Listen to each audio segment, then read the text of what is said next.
Hey guys, welcome to my channel. In this video, I'm gonna show you how to remove workplace on Facebook. It's super easy and we will make sure you get it right.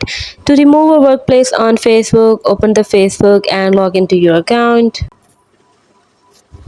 Tap on the menu icon at the top right here of the screen. Now tap on gear. Scroll down and here you can see profile details. Now here you can see under educations you have added your school. So to remove that workplace, all you have to do is just tap on that pencil icon and here you can see delete school and university and simply tap on OK and you will be able to delete that. So this is how you can easily delete your workplace. Hope you guys understand my video. Please guys consider showing your support by commenting, liking, sharing and subscribing to my channel for more valuable content in the future.